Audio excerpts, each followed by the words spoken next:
Hello, we got the Champions League final taking place there tomorrow, and it's my club, Chelsea, that's in action there against, of course, Manchester City. So let's look ahead to this game there, at the preview, see all the different key stats and insights that we have for this match there, and come up with a summary of what we think will take place on the day.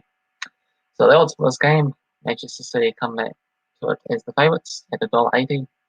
$3.40 for the draw and $4.50 for Chelsea. This is within the 90 minutes, but if it is even after the 90 minutes, it does go to extra time and penalties to decide the winner. Good news for Chelsea, they have managed to win the past two matches they've played against Manchester City, including a Premier League game and also an FA Cup match. Bad news, however, is Manchester City probably didn't go fully at it, as the Premier League was basically locked up. They just needed an extra result to get themselves over the line, but they had a number of opportunities, and it was always going to look likely. In terms of the FA Cup match, though, that was inexcusable, you could say, but they were hampered by some key injuries there, so they would have been trying hard in that match there to try and win all the trophies and go for the quadruple instead of just the treble that they can win this season, as they have managed to win the Premier League and also the League Cup competition there against Tottenham. Manchester City are the ninth different English team to reach the final, with Germany and Italian clubs. There's 6 of each, and there's only been one of 10 teams to have reached their first ever final, which was Dortmund, a 3-1 success against Juventus in 1997 that has gone on and won the competition. So whether or not that extra experience in finals there hurts them at all, I wouldn't read too much in that, I suppose. Yeah, so Chelsea have definitely really improved under the new manager Thomas Tuchel there. There's been a couple of slip-ups in the league, but mostly, majority has been just basically winning all the games, locking up the top 4 position for the Champions League, though. Dramatic fashion, made it a lot more uneasy than it needed to be, but we have managed that. Otherwise, we would have had to win this competition to make it back in the same competition for the next season. And last time Chelsea had managed to defeat Manchester City 3 times in a row was between 2005 and 2009, where it was 8 back-to-back there before the money started coming in to the Manchester City side. Last European competition these two sides have played against each other was back in 1970-71 season, so it's been a very long time in the making. The Cup Winners' Cup, a semi-final match there where Chelsea managed to win both leagues 1-0. That's the 3rd year in a row in this European Champions League final there that we have 3 different new teams making it there, so it's nice for a bit of a variety. Instead of the same old teams coming in and out, like Real Madrid and Bayern Munich, for example. So we had Tottenham back in 2019, PSG in 2020, and of course Manchester City this season. So if we ever look at those particular matches there, Chelsea won against Manchester City there recently a little bit more. So of course it was a 1-0 FA Cup success, and that was Ziyech getting the winning goal 55th minutes. It was 11-5 shots for Manchester City, 3 on target each, but clinical to get to the final. But unfortunately, we trophyless as of yet, because we lost that to Leicester City, so that didn't go too well. Only losing that final to a brilliant, fantastic long-range shots and a very unfortunate offside goal at the very death there to not send extra time. In terms of the league match there, this was the match that Manchester City could have won the title at the time, but of course it did get delayed just a week or 2 later. So they did have the lead, Raheem Sterling scoring on the stroke of half time in the 44th minute.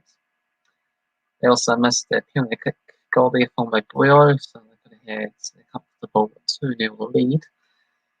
And then a bit of complacency kicked in the second half there, where Chelsea was the better of the opponents. And good old Ziyech managed to score against Manchester City once again in the 63rd minute. And a dramatic Alonso 92nd minute winning goal. Those 3 points really helped looking back at it there, because of just a couple of games that we messed up on in terms of not winning, maybe some of the draws as well too, just to get us over the line and making the top 4. In terms of the all-time head-to-head records against the two sides there, it's Chelsea with 70 victories. There's been 59 successes for Manchester City and 39 draws. And there's been 3 victories in the past 4 games there for Chelsea. The other one being a 2-1 success back in June 2020. Manchester City, they had a 3-1 success at the very start of this year, January 2021.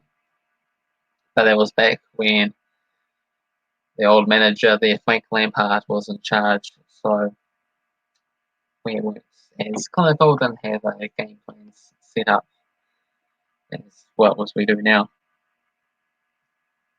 Guardiola for Manchester City are looking for his third Champions League trophy, because Manchester City never won it before, unlike Chelsea back in 2012, 1 year after I started supporting the side. He's previously had Barcelona successes back in 2009 and 2011. And also interestingly to know, the squad depth is more of a key factor in this match here, as there was 5 substitutions allowed compared to the normal 3. And you can have a 6 if it does go to extra time. Also interestingly, this game was supposed to take place in Turkey and Istanbul, but because of COVID restrictions, there was a red zone area for English sides, so they're unable to travel there. But instead of doing the sensible thing, considering it's 2 English opponents and making the game at a neutral stadium like Wembley in England to avoid them moving countries at all, they decided to have it once again in Porto, Portugal, which was the Champions League final from last season there, where 16.5 days get to travel from England in particular there, where the 2 teams are from, so that's a bit of unnecessary travelling at this time with the COVID going on. And it's even going to be more worse once the Euros come up, because I'm sure that it's still at all these numerous different venues across all the different countries across Europe, instead of having it one country, couple of grounds there to eliminate or minimise the risk that can pose. So hopefully nothing untoward happens with that, and the fans basically go on the numbers over time, because last time the false starts with fans coming back in the stadium, it just quickly went back to being empty stadiums for a number of months because of a surge outbreaks there. But yeah, it should be a really interesting final there tomorrow morning, my time. I'll be able to see the first half, and then I have to come back and watch the rest later on. But yeah, got to obviously support my club there, Chelsea, to pull through and get another Champions League victory. It has been a very long time, 9 years in the making, and it has been a couple of seasons since we last managed to win the trophy at all. Well, Manchester City have been doing it a little bit more on a regular basis. And we want to prevent them winning the treble there this season. Nice to sort of mix it up between the different sides there. Deny the FA Cup, of course. So this one needs to be ours. Otherwise, it's really somewhat turning out to be a failure season after spending over a couple $100 million not to win any trophy, finishing 4th. Basically, sort of a repeat from the previous season there when we didn't have any money, and we basically managed the same sort of achievements. So yeah, got to back Chelsea to win here. Of course, it's going to be a really difficult match there. Going to go for a 1-0 scoreline for Chelsea. Oh, hello there, Sammy GEC. What do you reckon for this big game there? When he gave a big preview of what I think's going to happen. What do you think's going to happen in this Champions League final between Manchester City and Chelsea? Oh, there's also some other notes I didn't talk about in terms of the journey towards the final there. Manchester City, what were their opponents? They had Porto, a 3-1 success. Marseille, 3-0 winners. Olympiacos, they managed to win 3-0 and 1-0. Porto, a 0-0 draw was the only step up. Marseille, 3-0 success. Gladbach, they managed to defeat them 2-0 both times. In the 1-16, Dortmund, they managed to win 2-1 both times in the quarterfinals. And the semi-finals, they managed to get past PSG 2-1 and 2-0 successes. Meanwhile, for Chelsea, we had a lot of Spanish opposition, and a 0-0 draw against Seville, and also a 4-0 victory. Krasnodar, we defeated 4-0 and got a 1-1 draw. Against Reims, a 3-0 success and a 2-1 success. Then we had Atletico Madrid in the 1-16, and they turned out to be the Spanish La Liga champions. Managed to defeat them 1-0 away from home and a 2-0 success at home. We got a very favourable draw against Porto, which is where we played in the final there, so that is a bit of an advantage, I suppose, for us. The fact that we played at that venue and we had a 2-0 success against what was the home team. Then we had a 1-0 home loss there, so that was our only loss of the Champions League campaign. That was enough. There was whites at the very end of the game as well too, so basically assured of a semi-final spot. And then a 1-1 draw against Real Madrid before a 2-0 home victory there. So some good matches. I suppose you could say Manchester City might have had a slightly difficult draw there.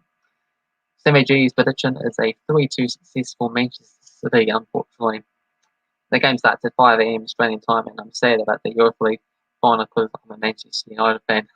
Yeah, if it's anything like the Europa League final, they're in for one hell of a game there. 22 penalty kicks, and it just happened to be the Manchester United day. De Gea was the one to miss it at the end. Everyone scores. Very unfortunate, very unlucky for a goalkeeper to be the loser on the day. But of course, you don't necessarily look at that one particular moment. It's all about the whole game. The main part being the whole 90 minutes there. The fact that they didn't make any substitutions was extremely poor decision by the manager there. They waited till extra time before they got some fresh leads on. That was the main part of the problem there, according to Mark Colbridge, that I look back on the stream there, as he was mentioning. And yeah, 5 AM Australian time for me. It's 7 AM New Zealand time, so a lot more reasonable getting up. But I would prefer if it was 5 AM my time, as I have to go after work tomorrow, so I'll only be able to see the first half live, and then we have to catch up on the replay when I come back there to hopefully see my team, Chelsea, winning. Yeah, I did see about that stat there, De Gea hadn't saved the penalty since 2016, and he got oh so close, just like the other Villarreal goalkeeper, number of hands managing to touch that ball, but just not quite enough just to palm it away, just managing to sneak in. Just, yeah, bizarre circumstances. That's, yeah, it was De Gea's fault for not being a shot stopper, and he ended up getting his saved instead. But maybe they should have had the other goalkeeper for Manchester United to step up and make the save there, because he's managed to make a few before. What else do I have for you? We have Sergio Aguero. He's managed to score 260 goals in 389 games. And his contract expires in the summer. He's getting pretty old in the club. And he farewells after 10 years. So he will be very keen to making a push in there for Manchester City. And both teams are actually fully fit for this game, which is unusual after a very hard-fought campaign with a number of matches being bolted together to sort of store on a bit of a catch-up from the previous season where of course, there was a couple of months that was lost because of the lockdown that was going on. So N'Golo Kante for Manchester City, for Chelsea, and Mendy coming back there, recovering from injuries, and then got Gundogan for Manchester City coming back as well too. And yeah, we can maybe Timo Werner might be his opportunity there for Chelsea. So a pretty disappointing campaign, number of offside goals there, and the number of open goal misses that he's made there, just being very frustrating. Imagine if he's the guy that steps up and scores the winner. Or maybe even Mason Mount, who's been at the club since he was 6 years old as a child, growing up and making it thus far. Sort of the time for dreams to be made of, and we shall see what type of fairy tale we're in for here. But yeah, I've gone for a 1-0 scoreline for my club, Chelsea. Let me know what you think down in the comment section below. Hopefully you enjoyed this video. If you did, thumbs up. If you're new to this channel, feel free to subscribe. And if you are happening to watching this video live, I'm also doing the championship final preview right after this video as well too. Thanks for watching. Cheers.